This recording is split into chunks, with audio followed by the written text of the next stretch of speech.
In such type of calculations, avoid making approximations. ऐसे सवालों में कभी भी approximations न करें, क्योंकि आप पाएंगे एग्जामिनेशन में जो ऑप्शंस होते हैं, जो ऑल्टरनेटिव्स होते हैं, वो काफी क्लोज होते हैं, काफी करीब होते हैं. यदि आप अप्रोक्सीमेशन करके अप्रोक्सीमेट आंसर ले भी आएंगे तो आप फिर भी मार्क नहीं कर पाएंगे. आपको ऐसे सवालों में एक्यूरेट कैलकुलेशंस पर जाना ही पड़ता है, क्योंकि आप देखिए प्लेन सरफेस रिफ्रैक्शन में और कर्व्ड सरफेस रिफ्रैक्शन में कोई बहुत बड़ा फर्क नहीं होगा, बहुत छोटा सा फर्क होगा, और उस छोटे से फर्क में ही कंसेप्ट लाए करता है. इसलिए वहां पर आप देखेंगे कि ऑप्शंस काफी क्लोज है. हमको सबसे पहली बात, जब ऐसे सवाल आते हैं, be additionally alert. Silly mistakes होने की बहुत ज्यादा संभावनाएं होती हैं. यदि आप हल्का सा भी अलर्टनेस नहीं रखेंगे तो वहां पर आप कोई सिली मिस्टेक, कोई ऐसी गलती कर देंगे कि सारा कंसेप्ट सही लगाया, अंतिम में आंसर गलत आ गया, और जहां पॉजिटिव मार्क मिलने थे वहां पर उल्टा नेगेटिव मार्क हो गया. कई तरह से नुकसान हो जाता है. सबसे पहला नुकसान, भाई क्लास में आप इस चैप्टर को सुन रहे हो और इस चैप्टर को सुनने में, समझने में लगभग ऑप्टिक्स में आप 20 से 24 घंटे तो क्लास में ही डिवोट कर दोगे. इसके बाद घर पे जाके आप कम से कम 10-12 दिन ऑप्टिक्स पढ़ोगे, खूब प्रैक्टिस करोगे, वो सारा समय भी बर्बाद गया. एग्जामिनेशन के समय 2 से 3 मिनट देते हो, वो समय भी बर्बाद गया. और इसके बाद जो एक सवाल करा, सही करा, उसके जो पॉजिटिव मार्क आए, सिली मिस्टेक हो जाने से उसके मार्क्स और उड़ गए, वो और माइनस मार्किंग हो गई. हम हमेशा कहते हैं कि सिली मिस्टेक्स तो किसी कंडीशन में होनी ही नहीं चाहिए. सिली मिस्टेक्स करने वाला बंदा कॉम्पिटिटिव एग्जामिनेशन में कभी सिलेक्ट नहीं हो सकता. अपने आप को यदि सिलेक्शन में देखना चाहते हो, सिलेक्टेड कैंडिडेट्स की लिस्ट में देखना चाहते हो, तो सबसे पहले तो इसी बात को नोट करना चालू करो कि जब इस तरह के सवाल आपको दिए जाते हैं तो इन्हें करते समय आप कितनी गलतियां करते हो. आपका पहली बार में आंसर आता है या नहीं आता है. पहली बार में आप भले ही कंसेप्ट सही लगा रहे हो मगर आपका आंसर गलत आ रहा है, मतलब ये एक बहुत बड़ी समस्या है आपके साथ में. And keep on working over that aspect. अब देखिए, वंस अगेन, पहले केस में कर्व प्लेन सरफेस के द्वारा रिफ्रैक्शन हो रहा है, रियल ऑब्जेक्ट डेंसर मीडियम में है, it's viewed by an observer in rarer medium. We have got multiple concepts in order to solve this situation. Light rays diverge होंगी, away from normal deviate होंगी, कहीं इस जगह पर इमेज बनेगी, virtual image बनेगी. Real depth 50 centimetre. Apparent depth मुझे निकालना है, मैं उसे डी कह देता हूं. Real depth 50 centimetre, apparent depth D is equal to refractive index of denser with respect to rarer. सीधा सीधा यह कंसेप्ट लगा सकते हैं.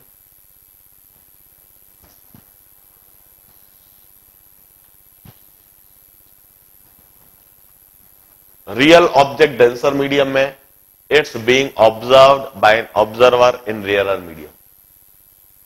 Real depth upon apparent depth is equal to refractive index of denser with respect to rarer. दूसरा concept, T equal to T1 upon म्यू1 plus T2 upon म्यू2 plus T3 upon म्यू3.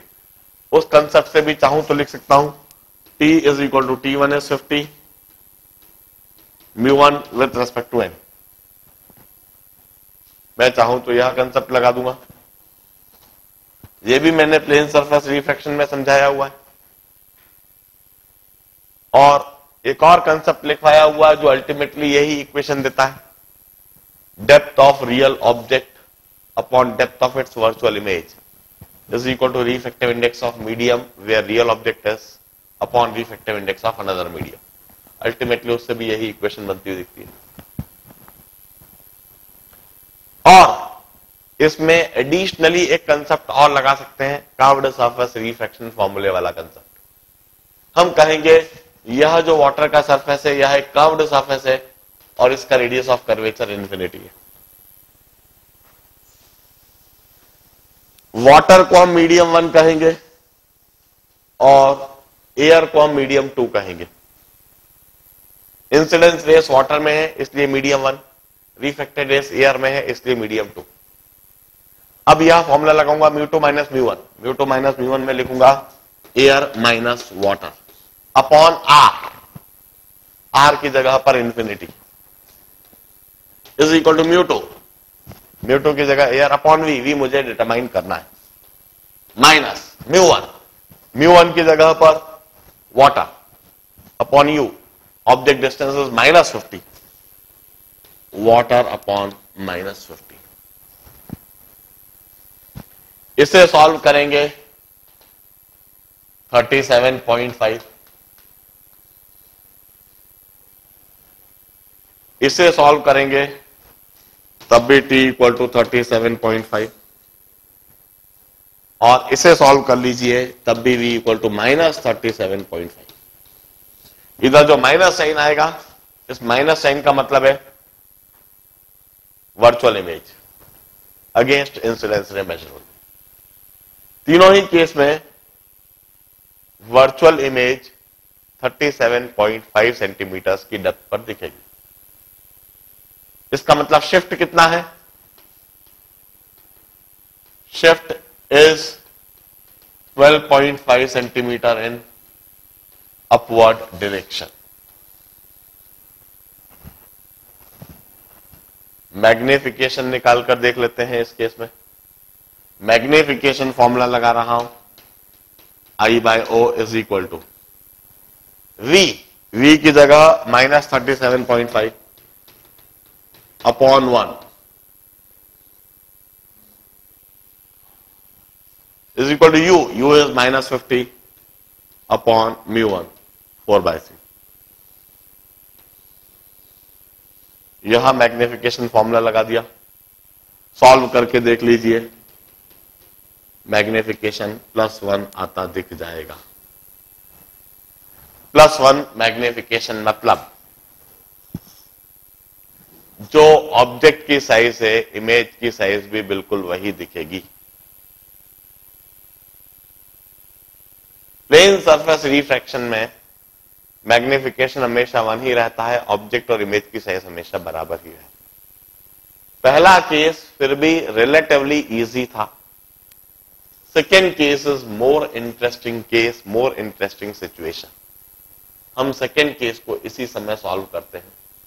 हम कहेंगे सेकेंड केस में तो हमारे पास सिर्फ एक ही कंसेप्ट है, सिर्फ एक ही फंडामेंटल है जो अप्लाई कर सकते हैं, that is curved surface refraction formula. सिर्फ कर्व्ड सरफेस रिफ्रैक्शन फॉर्मूले से ही सॉल्व कर पाएंगे। ऑब्जेक्ट से रेस ऐसे डाइवर्ज होगी, कर्व्ड सरफेस से रिफ्रैक्ट हो रही है, इसलिए यह फॉर्मूला लगाएंगे।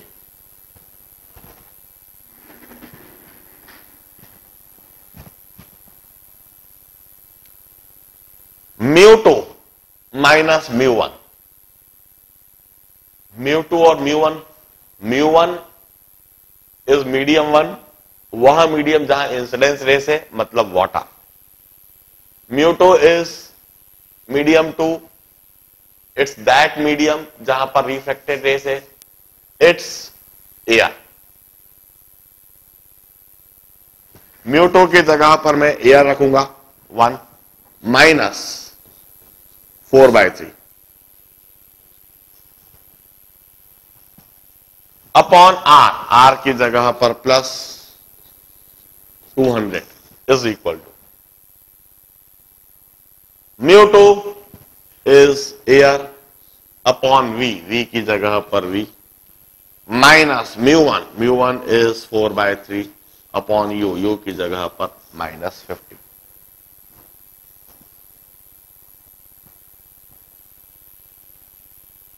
अब ध्यान रखें, अधिकतर जनता इरिटेट हो जाती है इस तरह की इक्वेशन देखकर, और इस तरह की इक्वेशन सॉल्व करते समय गलतियां कर देती है सिर्फ चिड़चिड़ाहट में, और इतना समझने के बावजूद भी नेगेटिव मार्क लेकर आती है। जब इस तरह की इक्वेशन आ जाए, कीप पेशेंस, शांति बनाए रखें, शांत दिमाग से इसको सही तरीके से कैलकुलेट करें।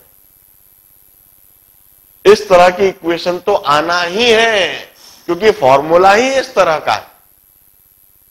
इस फॉर्मूले में इस तरह की इक्वेशन हमेशा आएगी, और यदि आप इस तरह की इक्वेशन देखकर इरिटेट होते हो, then I would say you do not deserve to be, आप एलिजिबल हो ही नहीं प्रोफेशनल कैरियर के, आप डॉक्टर या इंजीनियर बनने लायक हो ही नहीं। डॉक्टर या इंजीनियर इतनी जल्दी यदि इरिटेट होने लगे, इतनी जल्दी यदि हार मानने लगे और इस तरह की इक्वेशंस देखकर गलतियां करने लगे, तो ऐसे डॉक्टर या इंजीनियर समाज के लिए बड़े घातक, बड़े नुकसानदायक है। वो या तो किसी मरीज को मार डालेंगे, या कोई ब्रिज या कोई डैम को गिरा डालेंगे। इसलिए this is just like a testing कि आप इस तरह की इक्वेशन के समय थोड़ा शांति बनाए रखें और सही से कैलकुलेट करके अब मुझे बताएं क्या आंसर आ रहा है इस केस में। V comes out to be -600/17 something आना चाहिए। What's the answer? Solve it and tell me. Fraction में भी बताएं, इम्प्रॉपर फ्रैक्शन में भी बताएं और डेसिमल्स में भी बताएं। Please tell me. -600/17, that is perfect answer. इसको डेसिमल्स में कन्वर्ट कर दीजिए, इसको डेसिमल्स में कन्वर्ट करके ही बताइए, तभी हम कंपेयर कर पाएंगे उसको 37.5 से। -35.29, बिल्कुल सही आंसर, गुड। देखिए हल्का सा डिफरेंस आ रहा है कर्व्ड सरफेस हो जाने से। अब जरा शिफ्ट भी बिल्कुल एक्यूरेट कैलकुलेट करके बता दीजिए। 50 - 35.29 करके जरा बता दीजिए फटाफट क्या आता है।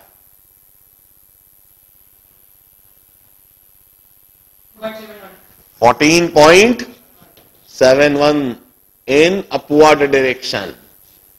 वर्चुअल इमेज बनेगी और 14.71 सेंटीमीटर अपवर्ड डायरेक्शन में शिफ्ट हो जाएगी।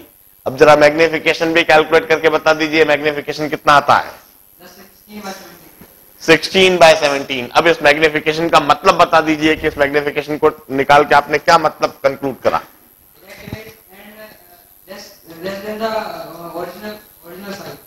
Magnification I/O, its erect image and slightly smaller than the object size. तो V की जगह मैं लिखता हूं -600/17 अपॉन μ2, μ2 की जगह 1, और इधर U/μ1, तो -50 μ1 की जगह पर 4/3। वंस अगेन इस तरह की इक्वेशन जब बन रही है, ऊपर नीचे करने में गलती मत कर देना, ध्यान से सॉल्व करके चेक करो। +16/17, मैग्निफिकेशन +16/17 आ रहा है। इसका मतलब है कि इमेज इरेक्ट बनेगी और हल्की सी छोटी बनेगी, जबकि इस केस में मैग्निफिकेशन +1 था। इरेक्ट इमेज सेम साइज की इमेज, जबकि इस केस में हल्की सी इमेज छोटी दिखने लगेगी।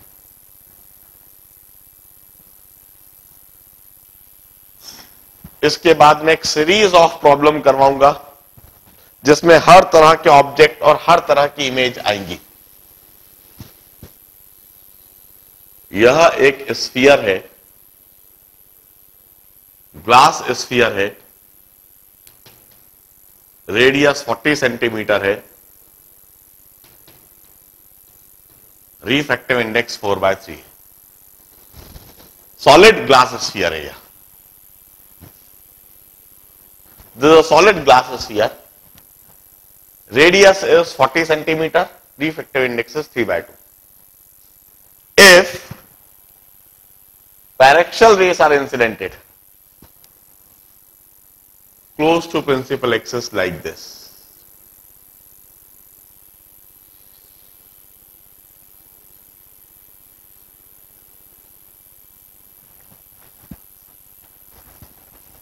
you need to complete the ray diagram, locate the final image and tell me the nature of final image. रे डायग्राम कंप्लीट करना है, फाइनल इमेज लोकेट करना है, फाइनल इमेज का नेचर बताना है। प्रॉब्लम को कैसे करना है मैं समझा देता हूं। इस केस में लाइट रे का 2 बार कर्व्ड सरफेस से रिफ्रैक्शन होगा। पहली बार लाइट रे एयर से स्फीयर के अंदर एंटर करेंगी, एयर से ग्लास में एंटर करेंगी, इस कर्व्ड सरफेस से रिफ्रैक्शन होएगा। फिर वह लाइट रेस आगे बढ़ेंगी, दोबारा कर्व्ड सरफेस से टकराएंगी, इस बार लाइट रे ग्लास से एयर में, ग्लास के बाहर, स्फीयर के बाहर आएंगी। इस तरह से 2 बार रिफ्रैक्ट होकर 2 बार कर्व्ड सरफेस रिफ्रैक्शन फॉर्मूला लगाकर हम फाइनल इमेज को लोकेट कर सकेंगे, फाइनल इमेज के नेचर को समझ सकेंगे, रे डायग्राम कंप्लीट कर सकेंगे। 2 बार आपको कर्व्ड सरफेस रिफ्रैक्शन फॉर्मूला लगाना है और फाइनल इमेज को लोकेट करके दिखाना है। इसी समय इस सिचुएशन को सॉल्व करो। Once again here we will learn the application of this formula, μ2 minus μ1 by r is equal to μ2 by v minus μ1 by u। हम इस कर्व्ड सरफेस के द्वारा रिफ्रैक्शन देख रहे हैं। पोल इस जगह पर है, इंसिडेंस रेस इधर है, यहां मीडियम 1, रिफ्रैक्टेड रेस इधर है, यह मीडियम 2। एयर को हम मीडियम 1 कहेंगे, ग्लास को हम मीडियम 2 कहेंगे। और रेडियस ऑफ कर्वेचर r होगा, सेंटर इधर है, radius of curvature r positive value लिया जाएगा। μ2 is glass, μ1 is air. μ2 is glass, μ1 is air. R is a positive value. पोल से हम स्टार्ट होंगे, we'll go along the incidence ray in the positive direction. Hence R would be taken as a positive value plus 40 is equal to μ2, μ2 by v। μ2 की जगह पर मैं लिखूंगा 3/2 upon v dash minus μ1 is 1। Object distance u, parallel ray से हम कहेंगे object infinity की दूरी पर रखा हुआ है, इट्स इनफाइनाइट। साइन कन्वेंशन, मुझे v डैश का पता नहीं है, जिसका साइन कन्वेंशन पता नहीं होता है वो सब्स्टिट्यूट भी नहीं करते हैं, अप्लाई भी नहीं करते हैं, अपने आप सॉल्व करने पर यह साइन कन्वेंशन के साथ इसकी वैल्यू आ जाएगी। क्या आप इस इक्वेशन को सॉल्व करके बताएंगे v डैश की वैल्यू क्या आती है? व्हाट डू v डैश, मैंने v डैश इसलिए लिखा है क्योंकि ये फाइनल इमेज नहीं होगी, यह एक इंटरमीडिएट इमेज होगी। फाइनल इमेज तो दूसरी बार रिफ्रैक्शन से बनेगी। इस v डैश को सॉल्व करने पर क्या आता है? somebody please tell me the answer।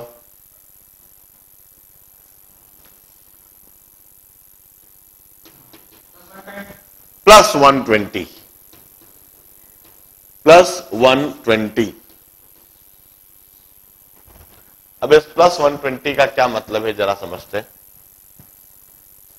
R is 40, this is 40, 40, 40, 120 तो कहीं इधर आएगा। इसका मतलब है प्लस 120 का मतलब है कि यह रेस कन्वर्जेंट रहेंगी, और कन्वर्जेंट रेस कहीं इधर कन्वर्ज होकर मिलने की टेंडेंसी रखेंगी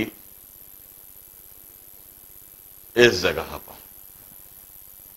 इस जगह पर इमेज आई डैश बन जाती, और ऐसा तब होता जब आगे ग्लास कंटिन्यूड रहता, तब यह इमेज आई डैश बनती। मगर इस जगह पर फिर वापस ग्लास से एयर में रिफ्रैक्शन हो रहा है, इमेज आई डैश बन नहीं पाएगी। एक और बार रिफ्रैक्शन होएगा, एक और बार कर्व्ड सरफेस रिफ्रैक्शन फॉर्मूला लगेगा। इस बार लाइट रेस ग्लास से एयर में जा रही है, इसे हम मीडियम 1 कहेंगे, इसे हम मीडियम 2 कहेंगे। इस बार मीडियम 1 ग्लास हो जाएगा, मीडियम 2 एयर हो जाएगा। इस बार पोल यह पॉइंट हो जाएगा, और रेडियस ऑफ कर्वेचर मेजर करने के लिए हम अगेंस्ट इंसिडेंस रे ट्रेवल करेंगे, पोल से अगेंस्ट इंसिडेंस रे, रेडियस ऑफ कर्वेचर नेगेटिव हो जाएगा। और इस बार यह जो इमेज आई डैश बनी है, ये ऑब्जेक्ट का काम करने लगेगी और एक वर्चुअल ऑब्जेक्ट का काम करने लगेगी। कन्वर्जेंट नेचर है इंसिडेंस रेस का। अब हम दोबारा यह फॉर्मूला लगाएंगे। इस बार हम μ2 लिखेंगे एयर, μ2 लिखेंगे एयर, μ1 लिखेंगे ग्लास अपॉन r की जगह minus. μ2 is air, μ1 is glass, r is minus 40 is equal to μ2 once again air upon final image v minus μ1 is glass upon object distances. This is object distance. नए पोल से हमारा virtual object distance it's plus 40। इधर से इधर तक 120 है, इधर से इधर तक 80 हो जाएगा, इधर से इधर तक ये 40 की दूरी रह जाएगी, और अलोंग इंसिडेंस रे मेजरमेंट करा जाना है, इसलिए प्लस 40। क्या इसे सॉल्व करके v की वैल्यू बता देंगे?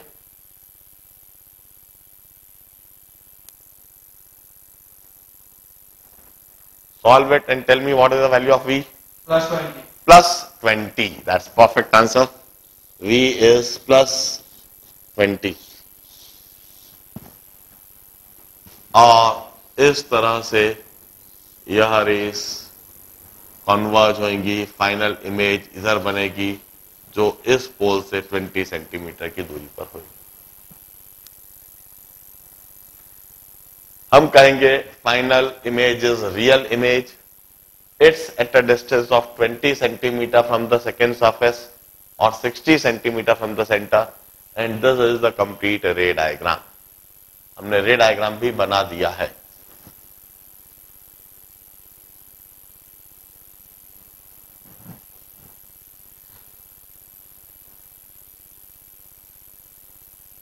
मैं इसी की कंटिन्यूटी में अगला सवाल दे रहा हूं। Once again the same sphere, glass sphere having radius of curvature 40, refractive index 3/2. If we have got an object at a distance of 160 centimeters from this surface, rays इस तरह से इंसिडेंट हो रही है,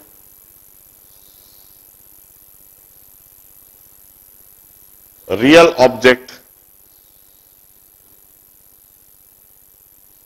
eight a distance of 160 centimetre. यह कहना चाहिए कि जो ऑब्जेक्ट इंफिनिटी पर था वह ऑब्जेक्ट करीब आ गया, फाइनाइट डिस्टेंस पर आ गया है और 160 सेंटीमीटर की दूरी पर आ गया है।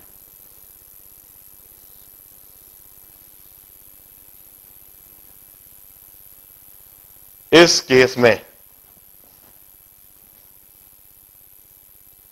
once again repeat the exercise, complete the ray diagram, tell me the location of final image, tell me the nature of final image. यही फॉर्मूला वंस अगेन 2 बार लगाना है।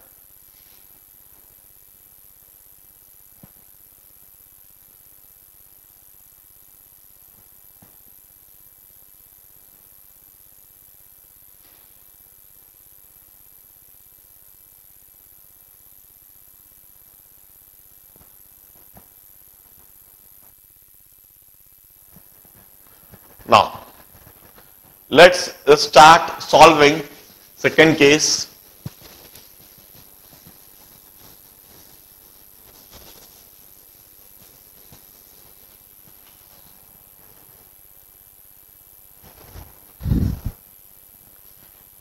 मैं कर्व्ड सरफेस रिफ्लेक्शन फॉर्मूला लगाता हूं। यह मीडियम 1 कहलाएगा, यह मीडियम 2 होगा। मीडियम 1 μ2 माइनस μ1 जब मैं लिखूंगा तो 3/2 -1 अपॉन r, r की जगह पर +40 is equal to 3/2 -1 upon r is equal to 3/2 upon v dash minus μ1 की जगह 1 अपॉन u, ऑब्जेक्ट डिस्टेंस की जगह -160। जरा देखें μ2 3/2, μ1 AR 1, R +40। क्यों? क्योंकि इस जगह पर पोल है और सेंटर ऑफ कर्वेचर के लिए अलोंग इंसिडेंस रे चलेंगे।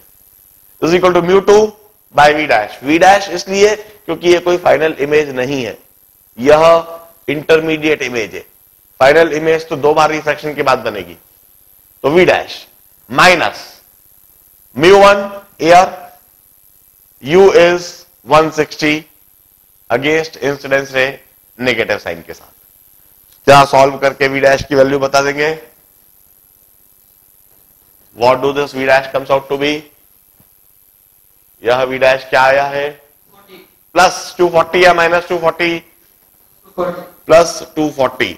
सही बताएं तो इधर हमेशा साइन कन्वेंशन प्लस जरूर बोलो, क्योंकि उसी से हमें समझ में आएगा कि आपने साइन कन्वेंशन का एप्लीकेशन सही करा है। और उस प्लस साइन का एक मतलब होता है, that plus sign simply indicates कि इमेज अलोंग इंसिडेंस रे है, मतलब रेस कन्वर्जेंट है। यह रेस रिफ्रैक्ट होने के बाद इस तरह से कन्वर्ज हो रही है और 240 सेंटीमीटर की दूरी पर जाकर मिलना चाहती है। मगर क्या यह 240 सेंटीमीटर की दूरी पर मिल पाएंगी? नहीं। मिलने से पहले ही इनका एक और बार रिफ्रैक्शन होएगा, दोबारा रिफ्रैक्शन होना है। इस बार लाइट रे ग्लास से एयर में पेनिट्रेट करेंगी। ग्लास को मीडियम 1 कहेंगे, एयर को मीडियम 2 कहेंगे। इस बार यह पोल कहलाएगा। μ2 में लिखूंगा एयर, μ1 में लिखूंगा ग्लास अपॉन r, r के लिए मैं लिखूंगा -40 is equal to μ2 by μ2 is air by v is final image minus μ1 is 3/2 upon object distance is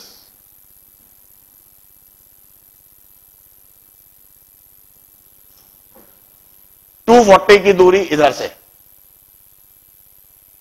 इस जगह से 40 + 40 80 सब्सट्रैक्ट कर दें तो +160। इनफैक्ट जो ऑब्जेक्ट होएगा that is a virtual object, और वह वर्चुअल ऑब्जेक्ट इधर से 240 की दूरी पर है, मतलब इधर से 160 की दूरी पर, और पॉजिटिव डिस्टेंस होगी। हम यह इक्वेशन दूसरी बार बनाएंगे। Solve it and tell me what is the value of v। It's plus, फिर वापस प्लस नहीं बोला, 330/7। So what is 320/7 plus 320/7। So what do this comes out to be? Plus 45.71। मतलब यह रेस इस तरह से कन्वर्ज होकर कहीं इधर इमेज बनाएंगी और यह 45.71 सेंटीमीटर की दूरी पर रहेगी। अभी यह सवाल खत्म नहीं हुआ है, अभी यह सवाल ओवर नहीं हुआ है। अभी इसका दूसरा पार्ट इसी सवाल का, इस सवाल का दूसरा पार्ट यह है कि यदि इस पॉइंट O पर एक एक्सटेंडेड ऑब्जेक्ट 2 सेंटीमीटर का होता,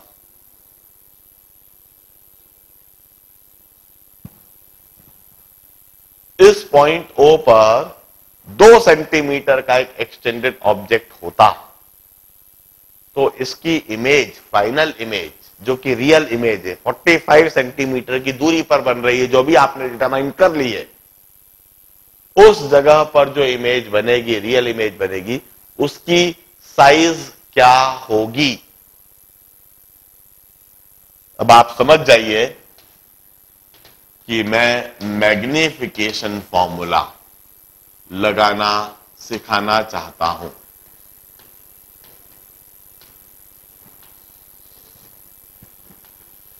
how to apply this magnification formula, learn to practice और learn how to apply this magnification formula. इसी समय इस केस में इस मैग्निफिकेशन फॉर्मूले को अप्लाई करके मुझे इमेज कितनी बड़ी बनेगी, कैसी बनेगी, इसी समय बताइए।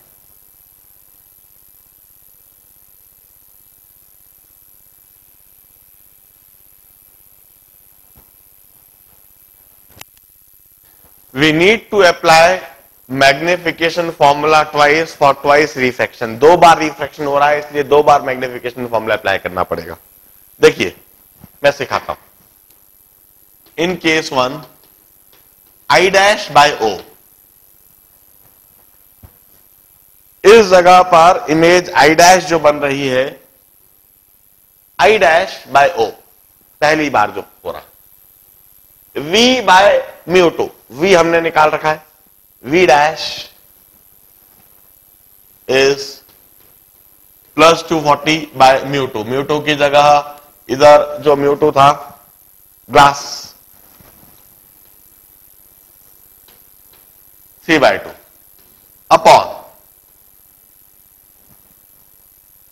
U is -160 by μ1, μ1 is air. क्या इसे सिंप्लीफाई करके O की जगह 2 सेंटीमीटर लिख देता हूं? क्या इसे सिंप्लीफाई करके देखेंगे क्या दिख रहा है? This is 3 by -2 into, it seems 2/3,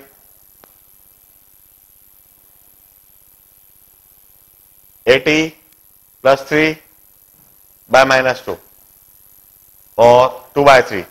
This comes out to be -1. So I dash comes out to be -2 centimeter.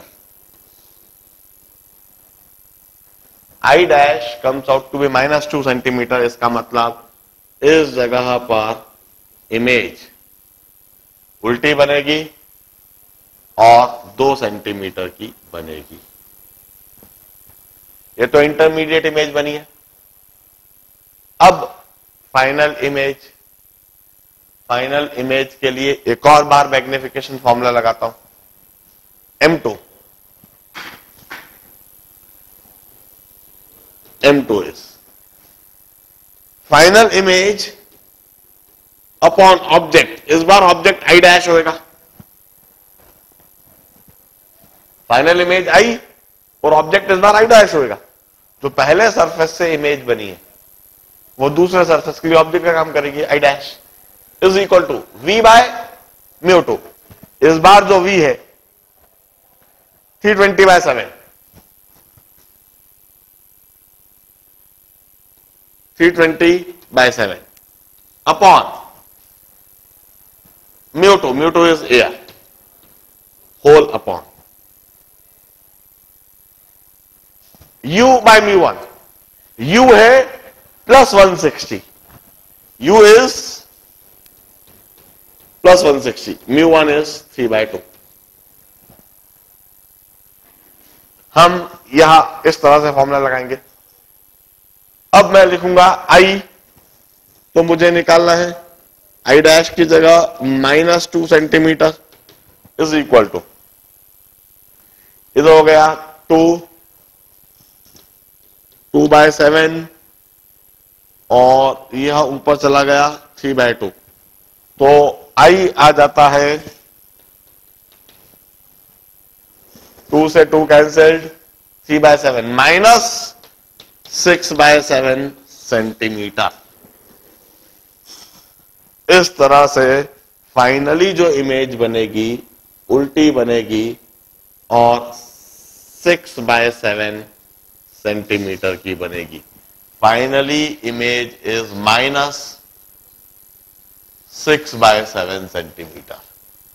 Negative sign का मतलब है इन्वर्टेड इमेज, 6/7 का मतलब है कि वो 1 सेंटीमीटर से थोड़ी सी छोटी बनेगी। This is the final size of image.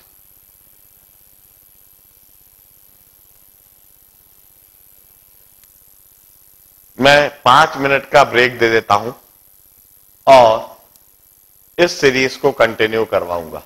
इस सीरीज में हमको 3-4 सवाल करने हैं इसी स्फीयर पर, अभी तो 2 ही करे हैं, और ये सारी चीज को खासकर कर्व्ड सरफेस रिफ्रैक्शन फॉर्मूले को और मैग्निफिकेशन फॉर्मूले को थॉरोली हमें अप्लाई करना सीखना है। 5 मिनट के बाद दोबारा मिलेंगे।